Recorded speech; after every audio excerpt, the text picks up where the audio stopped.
Bonsoir Monsieur Marguejou, vous êtes vice-président de l'UDAF et vous êtes également président de la Fédération de familles de France en Aveyron.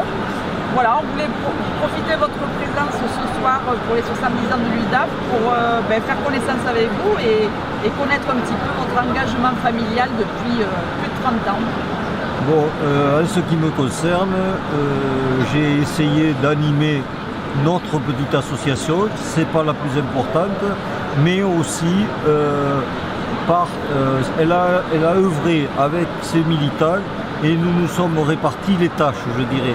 Certains ont agi plus précisément au niveau des caisses d'allocation familiale, d'autres ont agi sur des domaines de parentalité et là on y est et encore on continue dans le cadre du REAP ou en dehors du cadre du REAP à mener des actions et à mener des conférences pour les mamans, pour les papas et pour savoir comment ils doivent s'y prendre pour avoir les meilleures relations possibles avec leurs enfants et leurs ados.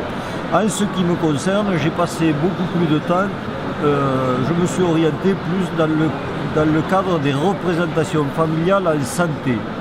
Alors ça a été à la caisse primaire d'assurance maladie pendant une vingtaine d'années on dira, et sur cette période-là c'était prendre part au débat des différents conseils d'administration et aussi défendre dans les commissions d'action sociale mensuelles, c'était aussi défendre les besoins des familles et participer à la mise en place de critères qui n'éliminent pas telle ou telle famille de l'accession à tel ou tel service. Et là aujourd'hui, en matière de santé, vous représentez les usagers. Comme ça, de but en blanc, est-ce qu'il y a une action à l'avenir sur laquelle il faudrait insister et œuvrer parce que les familles sont vraiment en attente, peut-être, sur quelque chose de précis? Je ne sais pas s'il y a une action ou s'il n'y a pas une action précise, parce que je pense qu'il y en a quand même pas mal. Mais par contre, je continue à œuvrer au niveau de la CARSAT, qui est la caisse de retraite. Et là-dedans, on continue, je suis membre de la CAS aussi, la caisse sanitaire des soins. Et à ce titre-là, on participe à l'attribution de moyens pour les foyers logements des personnes sur toute la région. Et c'est quand même des gros budgets qui passent dans nos mains. On participe aussi à la détermination de critères pour maintenir des gens le plus possible à leur logement, des personnes âgées. Et on participe aussi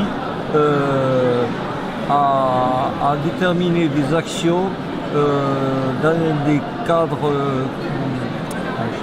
des cadres qui leur permettent de rester chez eux. Alors là, actuellement, ils sont mis en place des ateliers de nutrition, d'équilibre que vous pouvez voir. Et de plus en plus, il se fait même des travaux qui nous intéressent, nous les associations, et qui sont interrégimes, qui ne sont pas spécifiques au régime agricole, au régime général ou au régime des travailleurs indépendants. D'accord. Très bien. Écoutez, merci beaucoup et bonne continuation.